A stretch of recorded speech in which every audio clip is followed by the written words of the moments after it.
Shots fired in the capital. Tonight, a National Guard incident triggers a citywide alert as officials race to gather answers. Ukraine and Russia edge towards a breakthrough.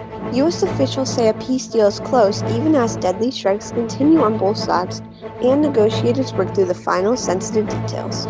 Also, a federal judge throws out the criminal cases against James Comey and Letitia James, ruling the prosecutor was appointed illegally, a decision that delivers a major win for both officials and raises new questions for the Justice Department.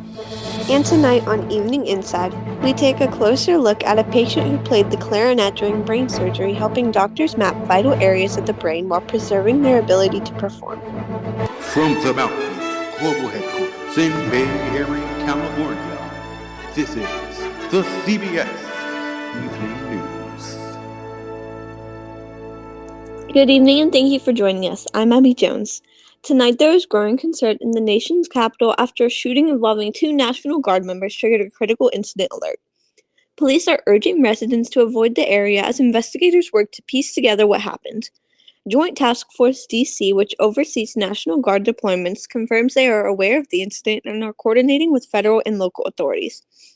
President Trump responded quickly, calling the shooter the animal that shot the 2 National Guardsmen, and saying they will pay a very steep price. Vice President J.D. Vance, speaking at Fort Campbell, called the attack a somber reminder of the risks soldiers face every day, whether they serve on active duty, in the reserves, or in the National Guard. Homeland Security Secretary Kristi Noem released a statement asking Americans to pray for the wounded and said the department is working closely with law enforcement to gather more information. The police department posted a critical incident alert on social media saying, "Please avoid the area, updates to come." Joint Task Force DC, coordinating National Guard deployments and operations, confirmed they were aware of an incident involving a National Guard member. On social media, President Trump said in part, "The animal that shot the 2 National Guardsmen is also severely wounded, but regardless will pay a very steep price." Vice President J.D. Vance spoke about the incident from Fort Campbell Wednesday afternoon. It's a somber reminder that soldiers, whether they're active duty, reserve, or National Guard, our soldiers are the sword and the shield of the United States of America. Video from the scene showed 2 men in uniform being treated. Homeland Security Secretary Kristi Noem issued a statement saying, quote, "Please join me in praying for the 2 National Guardsmen who were just shot moments ago in Washington, D.C. She said the Department of Homeland Security is working with local law enforcement to gather more information. White House Press Secretary Caroline Leavitt said, quote, "The White House is aware and actively monitoring this tragic situation. The president has been briefed." Erica Brown, CBS News, Washington. A major development in the nearly 4-year war between Ukraine and Russia. A U.S. official tells CBS News that Ukraine has agreed to the framework of a peace deal, though the White House cautions there are still sensitive issues that need to be worked out between both sides. This comes after a night of deadly strikes. Ukraine and Russia traded attacks that killed at least 7 people in Kyiv and 3 more in southern Russia. And in just the last month, officials say 25,000 soldiers have been killed across both fronts. The White House says a handful of delicate but manageable details still need to be settled, requiring further talks involving Ukraine, Russia, and the United States. The president says he will meet with both leaders only when the deal is in its final stages. Ukraine and Russia traded deadly strikes overnight, killing at least 7 people in Ukraine's capital city and 3 in southern Russia. In the last month, 25,000 soldiers have died. It comes as U.S. officials negotiate the terms of a peace deal between the warring countries. President Trump was optimistic about the talks during the White House's annual turkey pardoning ceremony. I think we're getting very close to a deal. We'll find out. Ukrainian President Volodymyr Zelensky hopes to meet with President Trump soon to work out what he called sensitive points. We firmly believe security decisions about Ukraine must include Ukraine, because when something is decided behind the back of the country or its people, there is always a high risk that it simply will not work. Ukraine's national security advisor said Tuesday that a common understanding has been reached on key terms of the U.S. brokered agreement, while Russia's foreign minister declined to directly comment on the plan. But I think the big resistance that'll probably come out of the Kremlin will have to do with some of what they always describe as the underlying conditions, which is security guarantees for Ukraine, but some way precluding them from joining the NATO alliance. In a social media post, White House Press Secretary Caroline Leavitt said there are a few delicate but not insurmountable details that must be sorted out and will require further talks between Ukraine, Russia, and the United States. Erica Brown, CBS News, the White House.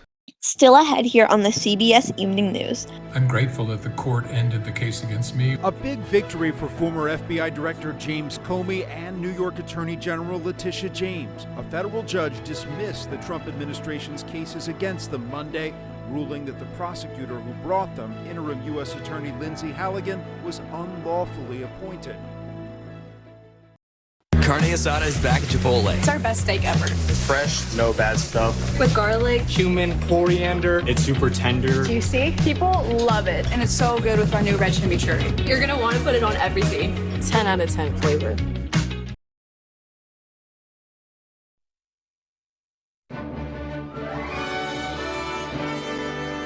A major legal shakeup in Washington after a federal judge throws out the criminal cases against former FBI Director James Comey and New York Attorney General Letitia James. The court ruled the prosecutor who brought the charges was illegally appointed, bringing the Trump administration's cases to a sudden halt. The White House is pushing back, insisting the prosecutor was both qualified and lawfully appointed. But legal experts say the ruling poses serious problems for any attempt to revive the case, especially with key charges already past the statute of limitations. And as both Comey and James celebrate what they call a long overdue victory, Attorney General Pam Bondi says she will appeal, setting up a new legal fight. I'm grateful that the court ended the case against me. A big victory for former FBI Director James Comey and New York Attorney General Letitia James. A federal judge dismissed the Trump administration's cases against them Monday, ruling that the prosecutor who brought them, interim U.S. Attorney Lindsay Halligan, was unlawfully appointed. The White House is pushing back. It is our position that Lindsay Halligan is extremely qualified for this position, but more importantly, was legally appointed to it. Halligan took over the role after the former U.S. Attorney for the Eastern District of Virginia was ousted for refusing to bring the cases. James faced charges of bank fraud and making false statements to a financial institution, while Comey had been charged with obstruction of Congress and making false statements during a Senate hearing back in 2020. Both deny the allegations. The message has to be sent that the President of the United States cannot use the Department of Justice to target his political enemies. Attorney General Pam Bondi has vowed to appeal. We'll be taking all available legal action. Legal experts say an appeal could be difficult for Comey's case, with the charges now beyond the 5-year statute of limitations. For James Comey, it could mean the end of the case, depending on the timing. For Letitia James, likely not. Though Bondi says she believes an appeal will be successful. Bradley Blackburn, CBS News, New York. Mountaineer Global, the parent company of CBS, has announced it will officially cease operations on November 30th. For over 3 years, the company has been a defining force in Roblox television, producing groundbreaking shows, live events, and news programming that reshape the platform's entertainment industry. In a statement, leadership said the decision reflects a desire to explore new creative directions beyond Roblox, as the team looks to expand into broader media and real-world storytelling. Joining us now is one of Mountnear Global's Chief Executive Officers, Jamar Pataki. Jamar, thank you for being here. Of course, and thank you for inviting me. This announcement came as a surprise to many fans and creators. What was the driving factor behind the decision to shut down Mountnear Global? Honestly, the driving factor of why we want to close Mountnear down is because we're turning 18, and it's kind of getting old. It's not feeling the same, and we want to graduate with a new era, and that era is obviously something new, and we don't want to look to our past. We want to look to what's coming ahead for us. Mountnear has played a major role in inspiring young creators on the Roblox platform. What message do you have for those who looked up to you and your company's work? One thing that I would love to say to our young creatives that are looking into getting into the industry just like Mountnear is to never look back and to always keep going, and to remind yourself that you're almost to the goal that you're wanting to get. So just never give up, because you're almost there. Looking ahead, can you give us a sense of what comes next for you and the creative team as you move beyond Roblox?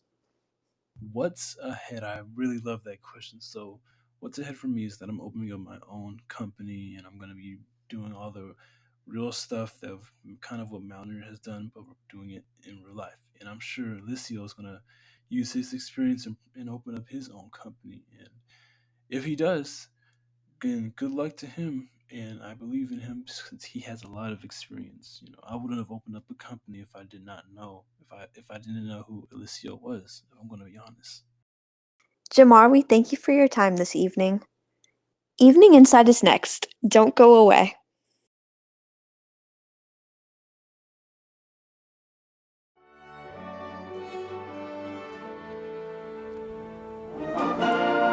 Making music was at the center of Denise Bacon's life, but Parkinson's disease changed everything. The 65-year-old had to stop playing the clarinet she loved. It was mainly because the fingers weren't pressing, I couldn't press them accurately on the holes and the keys. Bacon thought that part of her life was over until she underwent deep brain stimulation at a London hospital. Doctors inserted 2 tiny wires into the parts of her brain that control movement. She stayed awake with her scalp and skull numb to test the results in real time, picking up her clarinet for the first time in 5 years. So we could test her finger movements and the speed of the movements and make sure that they are no longer stiff, they can do what she wants them to do. Bacon says she was delighted as she saw immediate improvement during the 4-hour surgery. It's just amazing to see and feel my fingers moving better and faster and sort of flowing more. Deep brain stimulation is not a cure for Parkinson's, and it doesn't stop symptoms from getting worse, but it gives patients more control over their movements, helping doctors fine-tune treatment that in some cases can hit all the right notes. Tina Kraus, CBS News, London. As all of you know, tonight is my last night here at CBS News. We mentioned earlier in the broadcast that Mountnear, the parent company of CBS, will close in 2 days. That affects this program in this division. I began my time at Mountnear in the middle of 2024 as a board of directors member for the corporation. I ran alongside Chris Rodriguez in the board of directors election, who is now the head of streaming and is responsible for making sure the show is broadcasted every night. At the start of 2025, I was appointed the role of anchor and managing editor of the CBS Evening News. I took the job, and we have done so much work together. Working at one of the most realistic news divisions on Roblox has taught me a lot, especially with the small group of people who helped me and this broadcast come to light. So thank you for tuning in every evening and being informed about the news in this potentially morbid world. That's the CBS Evening News. I'm Abby Jones. Have a good night.